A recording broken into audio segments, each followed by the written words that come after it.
What is this mister? నీకెన్నిసార్లు చెప్పాలి? ఉన్న ప్రాబ్లమ్స్ నే ఎలా సాల్వ్ చేసుకోవాలో తెలియక సతమతం అయిపోతున్నాను నేను. సార్ అసలు మీ ప్రాబ్లం ఏంటో చెప్పండి సార్.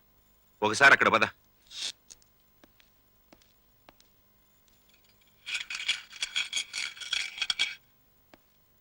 చూసావు కదా, అది ప్రాబ్లం. ప్రతి చిన్న విషయానికి అయిందానికి కాందానికి స్ట్రైకే. ఉన్న ఫ్యాక్టరీని క్లోజ్ చేసేద్దామని నేను అనుకుంటుంటే బిజినెస్ డెవలప్ చేయడానికి నువ్వేదో కొత్త ఐడియా ఇస్తానంటావు. సార్ మీకు ఈ స్ట్రైక్ సమస్య తీరాలంటే ఎంత ఖర్చు అవుతుంది? 25 లక్షలు, 25 lakhs. సరే మీరు నాకు 1,00,000 రూపాయలు ఫీజుగా ఇస్తారా? నేను మీకు ఏ ప్రాబ్లం లేకుండా సాల్వ్ చేస్తాను. But how? మీకు ఈ ఒప్పందం ఓకేనా?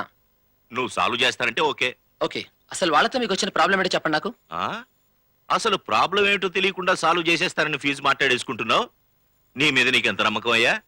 అది చూసే నీ మీద నాకు నమ్మకం కలుగుతోంది. నా ప్రాబ్లం చెప్తాను విను. మై ప్రాబ్లం ఈస్ ఓటీ వెంటనే ప్రొప్రైటర్ రామనాథం, ప్రొప్రైటర్ రామనాథం, కార్మికుల ఐక్యత, ప్రొప్రైటర్ రామనాథం, ప్రొప్రైటర్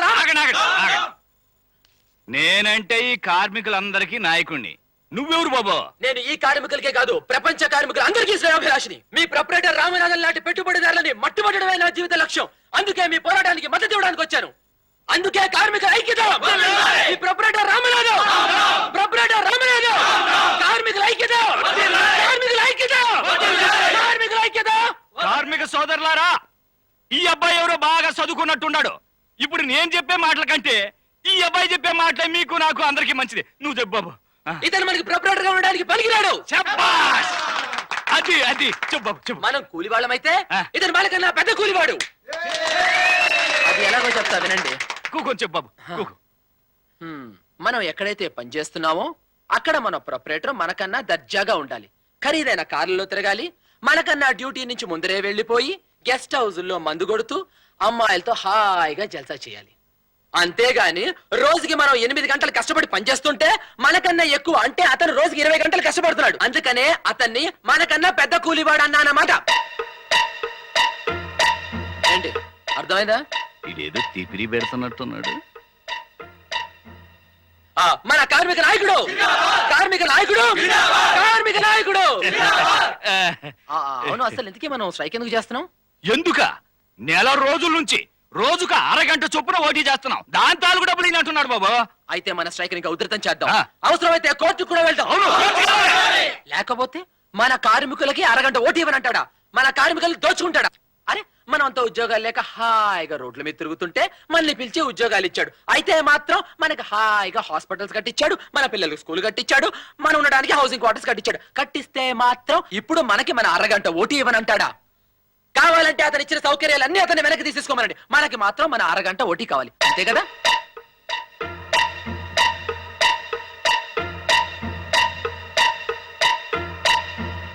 రోజుకు మనం కష్టపడి 8 గంటలు పనిచేస్తున్నావా? పనిచేస్తున్నావా అంటే మధ్యలో చాయ్ అని, సిగరెట్లని, దోస్తులతో అసుకులని గంట పోతున్నావునా? ఈడు మనల్ని పక్కదారి పట్టిస్తున్నట్టున్నాడు. కార్మిక నాయకుడు, కార్మిక నాయకుడు. ఈ జిందాబాదుల తర్వాత కొట్టొచ్చు బాబు. మా జిందాబాదుల కంటే నువ్వు చెప్పే మాటలే కొత్తగా ఉన్నాయి. నువ్వు చెప్పు బాబు. అంటే రోజు మనం పని చేయాల్సిన సమయాల్లో గంటన్నర పని చేయకుండా జీతాలు తీసుకుంటున్నాం. కానీ మన ప్రొపరేటర్ మనం పనిచేయని గంటన్నరకి ఎప్పుడూ జీతం కట్ చేసుకోలేదు. అంటే మనం పని చేయాల్సిన సమయంలో పనిచేయటం మానేసి ఈ 1/2 గంట ఓటీ చేసి దీనికి జీతం అడుగుతున్నాం.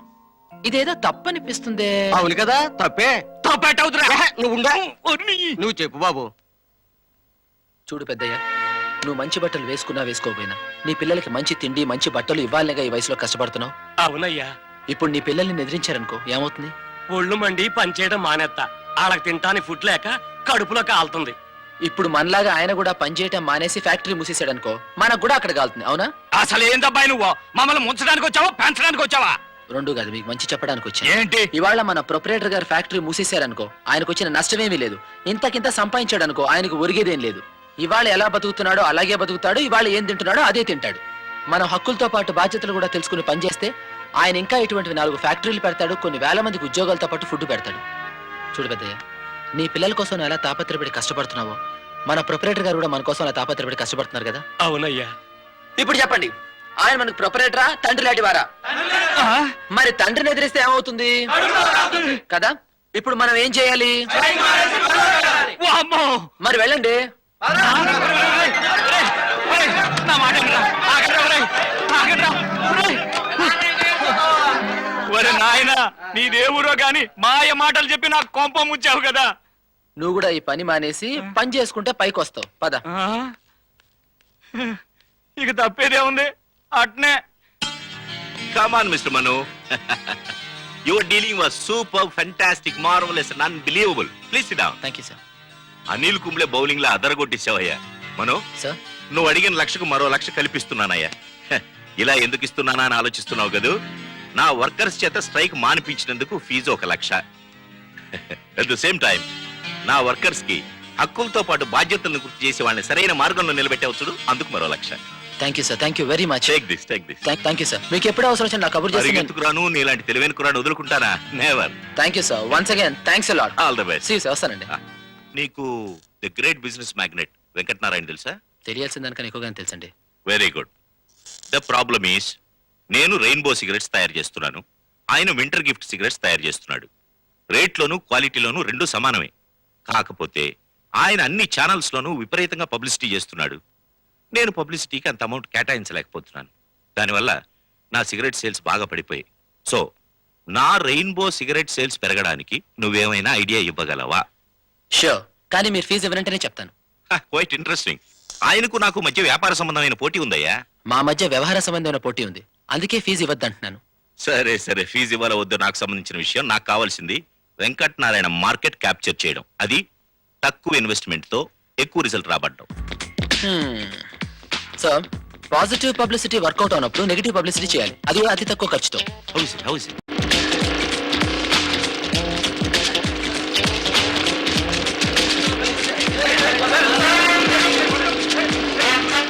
సరే, రెయిన్బో సిగరెట్లకు సరైన అమ్మకాలు లేనందువల్ల ఆ కంపెనీ వారు రెయిన్బో సిగరెట్లలో నల్లమందు కలిపి అమ్ముతున్నారని తెలియవచ్చింది. అందువల్ల ఎవరు రెయిన్బో సిగరెట్లు కాల్చకండి, నల్లమందుకి బానిసలు కాకండి, మత్తులో మునిగిపోకండి. ఇట్లు మీ శ్రేయోభిలాషి.